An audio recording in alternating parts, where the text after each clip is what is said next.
Possible ही नहीं है कि आप नीट के एग्ज़ाम के एक दिन पहले आप पूरी बुक रिवाइज करके जा रहे हो, ये पॉसिबल नहीं हो पाता। दो कैटेगरी के बच्चे होंगे, एक फ्रेशर और एक ड्रॉपर। अब रफ एंड फेयर वाला गेम करना ही नहीं है, कैसे इतना टाइम नहीं है, टाइम कैसा जाएगा पता नहीं चलेगा। जो न्यूमेरिकल आपको टीचर्स पढ़ा रहे हैं तो आपको साथ साथ न्यूमेरिकल्स करने हैं, साथ साथ क्वेश्चंस करने हैं। गलत हो रहे हैं कोई बात नहीं। Hey guys, Muskan Jasal this side, currently second year MBBS student at PTJNM medical college Raipur Chhattisgarh.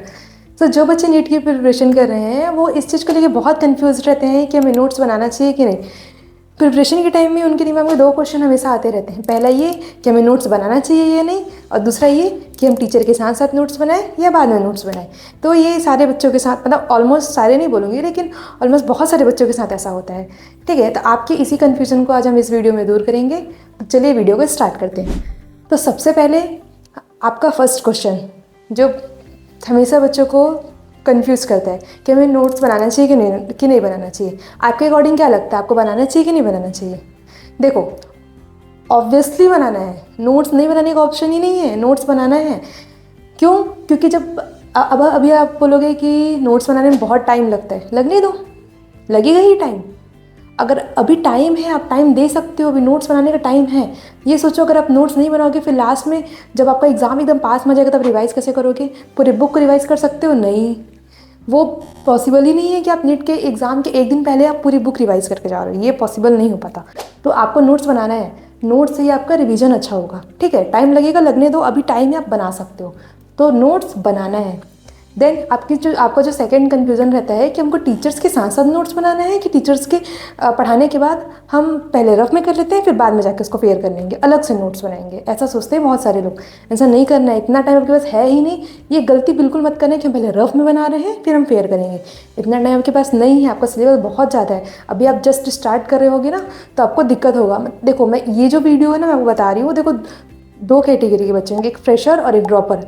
तो देखो, ड्रॉपर और फ्रेशर दोनों में अलग अलग चीज़ें होती है। ठीक है, बहुत सारी चीज़ें डिफरेंट हो जाती है। तो ये जो वीडियो मैं प्रॉपर फ्रेशर्स के लिए बता रही हूँ, ऐसे बच्चे जो जस्ट फर्स्ट टाइम से नीट में अपेयर हो रहे हैं, उनके पास ऐसा नोट्स ऐसा कुछ है नहीं, तो मैं उनके लिए बता रही हूँ उनको प्रॉपर नोट्स पूरा बनाना है। ठीक है, और ड्रॉपर के लिए अगर देखेंगे तो हम ड्रॉपर के लिए मैं अपने नेक्स्ट वीडियो में आपको बताऊँगी कि आपको कैसे कैसे प्रिपरेशन करनी है। ठीक है, तो ऐसे बच्चे जो फ्रेशर्स है, जो फर्स्ट टाइम नीट जस्ट मतलब नीट की प्रिपरेशन कर रहे हैं फर्स्ट टाइम, तो उनके लिए क्या करना है, आपको प्रॉपर नोट्स बनाना है। अब रफ एंड फेयर वाला गेम करना ही नहीं है, कैसे इतना टाइम नहीं है। अभी आपको लग रहा होगा बहुत टाइम है, आराम से कर लेंगे, अभी तो इतना टाइम है, अभी एग्जाम थोड़ी है। ऐसा नहीं है, टाइम कैसा जाएगा पता नहीं चलेगा। तो एक गलती की रफ करना है फिर बाद में फेयर करना, वो आपको अवॉइड करनी है। अब टीचर्स के साथ साथ नोट्स बनाना है या बाद में नोट्स बनाना है? देखो, मेरी मानोगे तो टीचर्स जैसे जैसे पढ़ाते जा रहे हैं वैसे आप नोट्स बनाते जाओ। क्योंकि अगर आप सोचोगे ना कि हम अभी पढ़ लेते हैं, ऐसी लेक्चर देख लेते हैं और बाद में नोट्स बना लेंगे, घर जाके बना लेंगे, लेक्चर कंप्लीट होने के बाद बना लेंगे, तो पहली चीज़ तो ये कि अगर आप सिर्फ लेक्चर देख रहे हो, सिर्फ सुन रहे हो, तो बहुत सारी चीज़ें आपके ऊपर से चल देगी, वो याद नहीं रहेगा। अगर आप वहीं पे नोट करोगे तो आपको याद रहेगा कि हाँ हमने ऐसा पढ़ा था।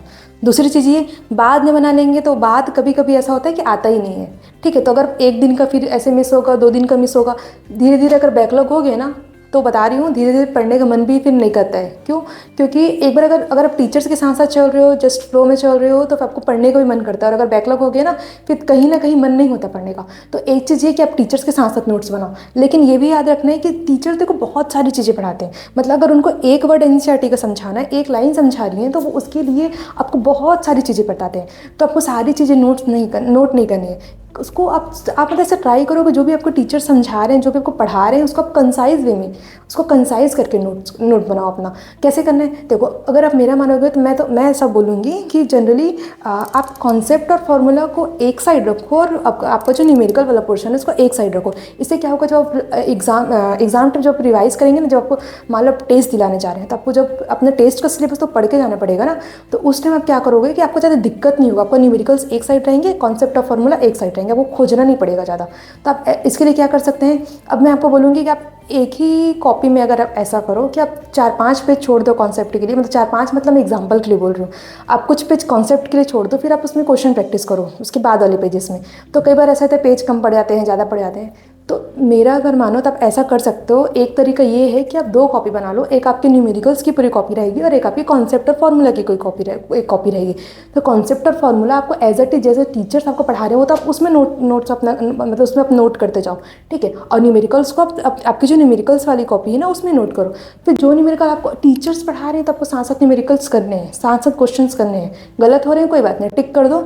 जब आपका पूरा लेक्चर कंप्लीट हो जाएगा, अपने घर जाओगे, जब आपका पूरा लेक्चर कंप्लीट हो जाएगा तो आप उसको फिर से रख में फिर से ट्राई करना, ठीक है। तो इस टाइप से आप नोट्स बना सकते हो, लेकिन नोट्स बनाना है। अब अगर मैं पूरा सब्जेक्ट वाइज देखूँ, फिजिक्स केमिस्ट्री बायो में क्या क्या रहेगा, देखो मैं सबसे पहले बायो को थोड़ा लास्ट में बताऊंगी। सबसे पहले मैं बात करती हूँ केमिस्ट्री की। तो केमिस्ट्री में मतलब जो भी आपके टीचर्स पढ़ा रहे हैं उसी से आपको पूरा नोट्स बनाना है, और मेनली आपको एनसीईआरटी फॉलो करनी है पूरी आपकी केमिस्ट्री के लिए। बस केमिस्ट्री में जो फिजिकल केमिस्ट्री उसके लिए आप अलग से फॉर्मूला शीट बनाते जाना। एक पतली सी, आप लोग इतनी सारी कॉपियाँ, मैं इतनी सारी कॉपियाँ इसलिए अलग अलग बनवा रही हूँ क्योंकि इसमें क्या होगा कि आप जब लास्ट में रिवाइज करेंगे आपको बिल्कुल दिक्कत नहीं होगी। आप ये सोचो, आप रिवाइज करने बैठे हो और आपको वहीं आपकी फॉर्मूला की अलग कॉपी है, आपको फॉर्मूला पढ़ना, आप सिर्फ फॉर्मूला पढ़ रहे हो। आपकी न्यूमेरिकल्स के अलग कॉपी, आपको न्यूमेरिकल्स पढ़ना, आप न्यूमेरिकल्स पढ़ रहे हो। आपकी जो मतलब जो आपकी मिस्टेक्स बुक है उसकी अलग, मतलब वो अलग है कि आप क्या क्या मिस्टेक किए। तो कितना ईजी होगा सब कुछ पढ़ने में, आपको खोजना नहीं पड़ेगा। और अगर आप एक ही कॉपी में सब कुछ करोगे ना तो फिर आप खोजते रहोगे। अगर आपको एक कोई न्यूमेरिकल भी अगर आपको ध्यान आ रहा है कि आपको गलत हुआ, आपको फिर से उसको जाके देखना है, तो उस न्यूमेरिकल को खोजने में आधा टाइम लग जाएगा।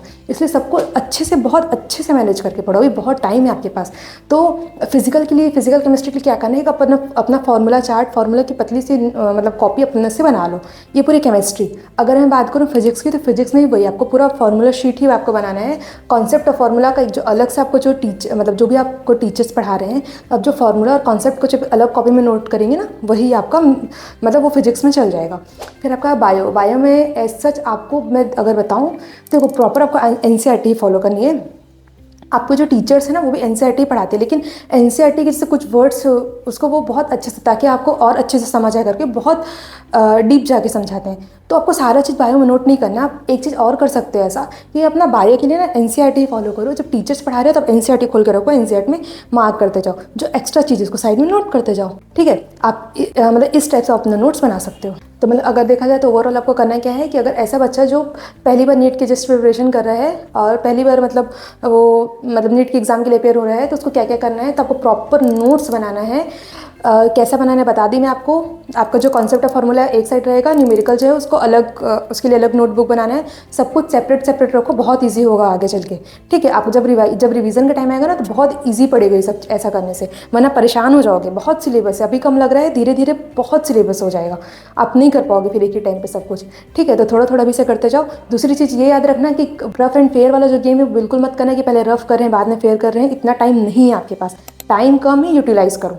देन तीसरा चीज़ ये, पहली बार एनसीईआरटी जब पढ़ रहे हो तो फर्स्ट रीडिंग में कभी हाईलाइट मत करना। एक रीड करने के बाद एक ही रीडिंग में आपको नहीं पता चलेगा कि क्या इंपॉर्टेंट है क्या इंपॉर्टेंट नहीं। एटलीस्ट जब तक आप एक पैराग्राफ को 3-4 बार नहीं पढ़ोगे तब तक आपको नहीं समझ आएगा, ठीक है। और उसके बाद आपको क्या करना है कि देखो इतना सारा सिलेबस है, आप धीरे धीरे अगर आप अभी से आप करना स्टार्ट करोगे तभी वो चीज़ होगा। नोट्स भी बना रहे हो तो ऐसा नहीं कुछ भी छाप रहे हो, एज इट इज छाप रहे हो। कोई चीज़ समझ नहीं आ रही तो प्रॉपर समझ के छापना है, ऐसा नहीं कि सिर्फ बस देख रहे हो और छाप रहे हो। नोट्स नहीं बनाना, उसको पढ़ना भी है, ठीक है। अब इससे अब अगर मैं ड्रॉपर्स की बात करूँ तो मैं ड्रॉपर्स के लिए नेक्स्ट वीडियो में बताऊंगी कि उनको कैसे अप्रोच करना है, क्योंकि ड्रॉपर फ्रेशर में थोड़ा डिफरेंस हो जाता है कि मतलब अप्रोच करने का तरीका अलग हो जाता है, ठीक है। तो कैसे नोट्स बनाना है, नोट्स उन्हें मतलब ड्रॉपर्स को बनाना है कि नहीं बनाना है, मैं अपने नेक्स्ट वीडियो में बनाऊंगी।